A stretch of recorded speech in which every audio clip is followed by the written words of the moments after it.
Vina, almarhumah Vina di Cirebon. Yang memerkosa adalah Eko. Pada saat Eko memperkosa, almarhumah masih perawan. Ini menurut berkas perkara. Yang kedua memerkosa Suprianto. Yang ketiga Eka Sandi. Yang keempat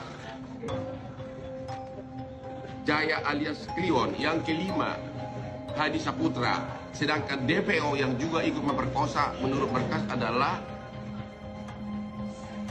siapa ini? Peggy atau Perong dan juga Dani. Oke, inilah hasil otopsi. Hasil otopsi mengatakan bahwa di kemaluan korban ditemukan sperma dan berbagai luka di tubuhnya yang jelas-jelas bukan karena kecelakaan. Hal yang sangat menyedihkan juga adalah waktu saya ketemu bapaknya almarhumah, dia mengatakan bapak almarhumah ini kerja sebagai nelayan. Setiap melihat kepiting dia nangis. Karena apa? Putrinya ini suka kepiting. Sedangkan ibunya almarhumah TKW di Malaysia. Dalam kesempatan ini, kalau memang sudah nggak ada lagi yang menolong mereka ini, mohon kepada klien saya Bapak Prabowo untuk menjamu mereka makan siang atau makan malam dengan menghidangkan kepiting. Kesukaan dari putrinya ini.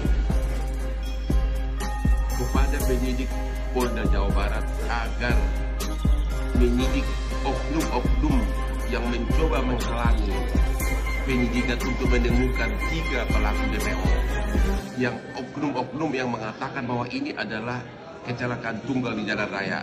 Mohon segera diproses pidana oknum-oknum tersebut. Karena kalau dibaca BAP-nya itu semua, terang benderang tidak ada kelihatan rekayasa. Ini contoh saya bacakan nih. BAP dari Eko Rahmadani, salah satu yang sudah divonis, ya. Ini jadi yang ikut mengejar adalah Sudirman boncengan dengan Dani naik motor Mio hitam. Saudara Supri boncengan dengan Jaya naik motor Mio warna biru. Eka Sandi boncengan dengan Saka naik motor merah, naik motor Mio merah. Hadi Bolang naik motor Yamaha, dan semua di sini diuraikan semua siapa boncengan dengan siapa. Totalnya ada 11 orang. Bahkan dia mengatakan di sini, waktu saya memerkosa, saya tidak sempat keluar spermanya karena kuburu harus gantian dengan rekan yang lain. Apa ini rekayasa? Ini jelas-jelas. Semua BAP-nya ini hampir sama. Semua BAP oknum yang mengatakan ini kecelakaan murni di jalan raya agar diproses pidana oleh penyidik Polda Jawa Barat. Ini benar-benar kronologinya di mana kejadiannya, semua diuraikan secara terang benderang di sini. Tentu mereka bisa saja sudah mau dilimpahkan ke jaksa, bisa saja mencabut BAP. Itu biasa dalam suatu proses perkara, ya, apalagi kalau punya pengacara. Oke, terang benderang. Bahkan dia mengatakan saya tidak sempat keluar sperma gara-gara keburu direbut bergantian sama yang lain untuk memerkosa. Hasil temuan tim Hotman 911, Vina, almarhumah Vina di Cirebon. Yang memerkosa adalah Eko. Pada saat Eko memperkosa, almarhumah masih perawan. Ini menurut berkas perkara. Yang kedua memerkosa Suprianto. Yang ketiga Eka Sandi. Yang keempat Jaya alias Kliwon. Yang kelima Hadi Saputra. Sedangkan DPO yang juga ikut memperkosa menurut berkas adalah siapa ini? Peggy atau Perong dan juga Dani. Oke. Mengenai tuduhan orang bahwa ini adalah kecelakaan murni, inilah hasil otopsi. Hasil otopsi mengatakan bahwa di kemaluan korban ditemukan sperma dan berbagai luka di tubuhnya yang jelas-jelas bukan karena kecelakaan. Hal yang sangat menyedihkan juga adalah waktu saya ketemu bapaknya almarhumah, dia mengatakan bapak almarhumah ini kerja sebagai nelayan. Setiap melihat kepiting dia nangis. Karena apa? Putrinya ini suka kepiting. Sedangkan ibunya almarhumah TKW di Malaysia. Dalam kesempatan ini, kalau memang sudah nggak ada lagi yang menolong mereka ini, mohon kepada klien saya Bapak Prabowo untuk menjamu mereka makan siang atau makan malam dengan menghidangkan kepiting. Kesukaan dari putrinya ini, kesukaan dari almarhumah. Bapaknya nangis menceritakan itu, Pak. Siapa ini yang menutupi rahasia demi sebuah rahasia? Kenapa kok tiba-tiba muncul bilang salah tangkap? Nah, jadi ini menyusun puzzle dengan memecahkan suatu kaca yang terlihat bening padahal di dalamnya kotor. Jadi kenapa aku kemarin cari semuanya keterangan dan fakta-fakta yang tidak muncul selama ini. Terus yang lucunya ada chat-chat tersebar seakan-akan berbicara tentang lu di mana, keluar aja, jangan sembunyi. Siapakah yang membuat chat-chat itu tersebar gitu. Nah, jadi ini benar-benar capek deh. Gitu. Pusing banget bang mikirin puzzle abang. Ya kamu harus nyusun puzzle lah, masa harus dipecahin semua. Mikir sedikit. Aduh. Bro, nanti malam kita ke rumah Pak RT, oke? Okay? Ajak ngobrol deh. Gitu guys. Jadi ya gitu deh. Jadi mengapa gitu? Perhatiin ya, clue-nya yang saya buat, saya tulis adalah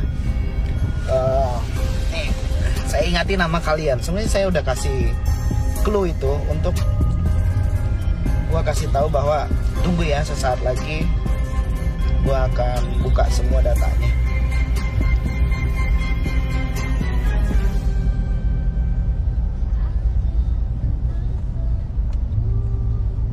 Bentar ya.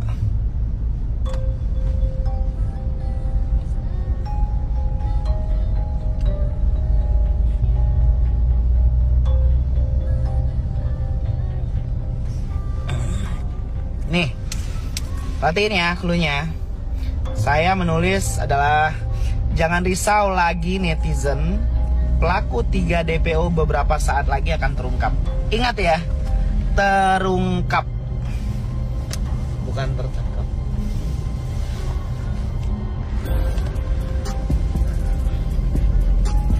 Jangan-jangan dia lagi nonton live abang.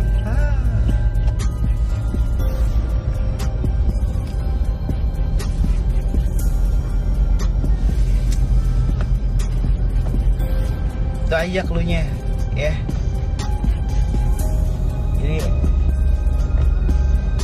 jangan berusaha menghilangkan suatu fakta kebenaran demi mendapatkan, aduh enak nggak nih kalau dibilang semuanya. Mereka terselamatkan dengan yang namanya kerasukan. Mereka terselamatkan dengan yang katanya ada DPO bilang ya orang. Maka itu mereka pede dan muncul mengatakan salah tangkap. Artinya ada misteri yang harus dikejar kebenarannya, harus dicari faktanya.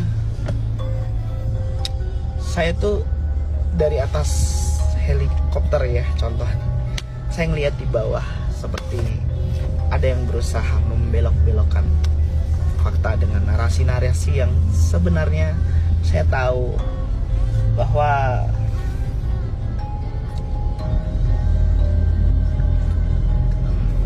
tapi gue bisa ngomong semua di sini.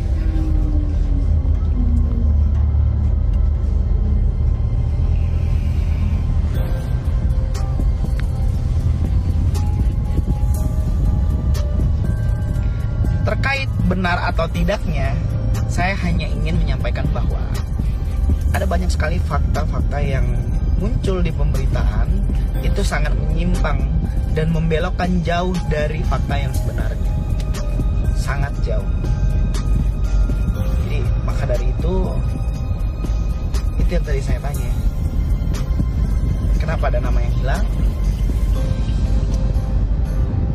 Apakah otak pelaku ada di dalam 8 orang tersebut, atau otak pelaku itu disebutkan 3 orang yang menjadi DPO? Nah, jadi setiap jawaban itu, pertanyaan yang saya ajukan ini, jawaban itu akan menghantar